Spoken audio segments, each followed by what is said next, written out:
When relating to or connecting with other human beings, it can be very useful to understand levels of consciousness.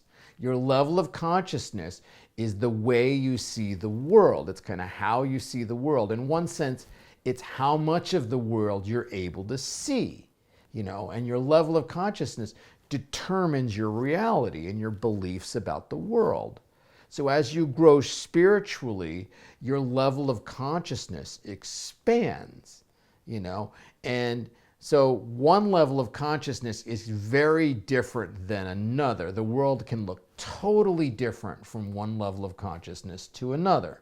And I think we forget this. We tend to think that everybody sees the world the same way that we do. And that is not necessarily true.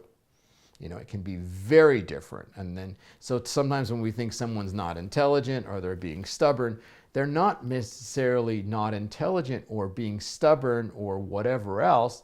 It's that they are seeing the world differently than you are. Psychologist Piaget, you may have studied him in your psych class in high school or college, actually did some really ground level work around levels of consciousness. He didn't call them that, he called them stages of cognitive development. And these are more like developmental stage that he mapped how kids develop through childhood. Well, and actually some of us, are still in some of those stages. So it actually, these stages extend to adulthood as well. You may remember he called pre-operational as kind of that magical, seeing the fairies in the forest level of consciousness, I guess you could say. And you see this in little kids and how they play and everything's just like, wow, it's like spiritual and everything's connected and cool. And then as we mature, in one sense, we go into concrete operational, or con-op, it's often called. And that's where things are more like black and white. They're more concrete, and there's more rules, and you don't break the rules, and which is a useful level of development.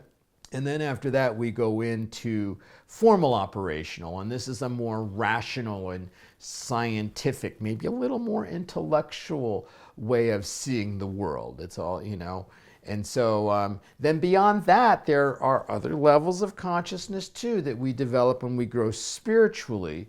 And I'm not going to get into all of those, but there's people like Ken Wilber or Don Beck or these other people that have studied these. And then also some of the spiritual traditions like Tibetan Buddhism really studied the higher levels of consciousness. Different people in different traditions call them different names, but they, study these things, and you can learn about them if you want to. So the intention of this video isn't to explain the different levels of consciousness, but rather give some pointers on how to connect with people at a level of consciousness that's different than yours. So a few rules of thumb.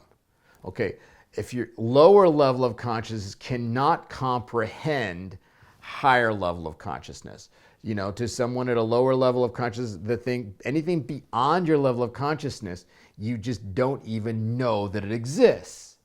So if you're trying to connect with someone at a lower level of consciousness than you are, they're going to be trying to take what you're saying and kind of plugging it into their reality, or they'll discount it altogether, thinking that you're full of crap or you're too woo-woo or you're too whatever. They're not going to be, but they're not going to be able to comprehend it the same way that you do. Now, the other way is true too. A higher level of consciousness can comprehend a lower level of consciousness because you used to be there. If you remember it, it may be too painful to remember, but you used to be there. But the tendency is for higher level of consciousness is to not really understand why a lower level of consciousness doesn't just see the world in a different way. It's like, why are you seeing the world so black and white? Why don't you just see it more gray? As if they're able to do that. They're not. If they were able to do that, they probably would. The second rule of thumb is there is this vain tendency to try to change other people's level of consciousness, usually to make it more like ours in the context of a conversation or interaction. Now, the reality is it takes time and a lot of energy and a lot of growth to change someone's level of consciousness. When you changed your level of consciousness from one to another, it might have taken therapy or a spiritual practice or some painful lessons or confronting belief systems or fears. And yet we arrogantly think that we can just change someone's level of consciousness, in the context of a conversation, which is just not very realistic. So some of these polarizing topics that we tend to talk about, such as Donald Trump or climate change or birth control or human rights, or even more recently, whether to get vaccinated or not, can get very contentious. And we have these discussions, you see them on Facebook, and people are like getting angry with each other, and it's just not necessary.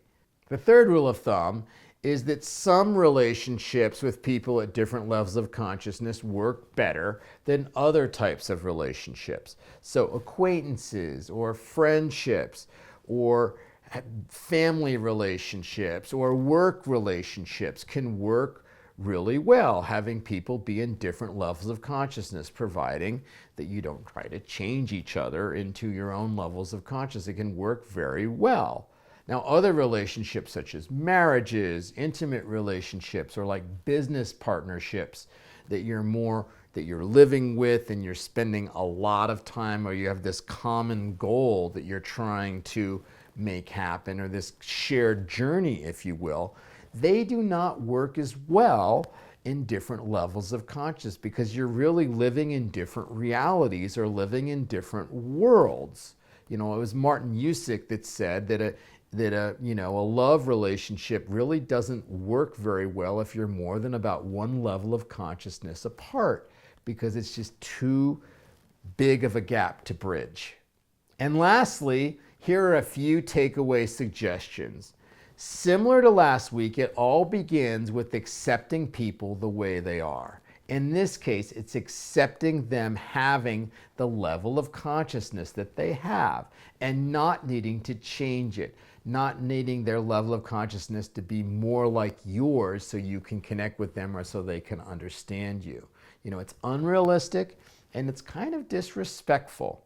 Instead, I'd suggest trying to find common ground. What things can you agree on? And what things can you agree to disagree on? It really is about respect, and respecting that they have different views than you do, and that their views are every bit as valid as your views. You're not more advanced than they are or more right than they are. It's about respect, and an inquisitive mind, and kind of being curious about the way they see things can go a long way for this.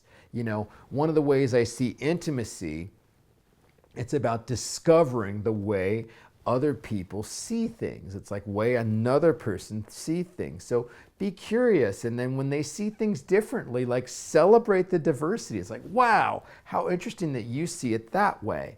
That explains why you see things this way and I'm more this. And have it be a cool thing. You don't need to see it the same way. And lastly, I recommend that you choose your battles. Like when you're connecting with someone with a different level of consciousness, maybe it takes a lot of time and energy and compassion, to connect with someone with another level of consciousness. So maybe do that sometimes, but then other times maybe hang out with people that have a similar level of consciousness. So it takes maybe less energy and is a little less frustrating. So anyway, that is my video for this week. Thank you for watching. I hope you have an awesome week and that you're able to connect with people that have same and different levels of consciousness than you do. I will see you in a week.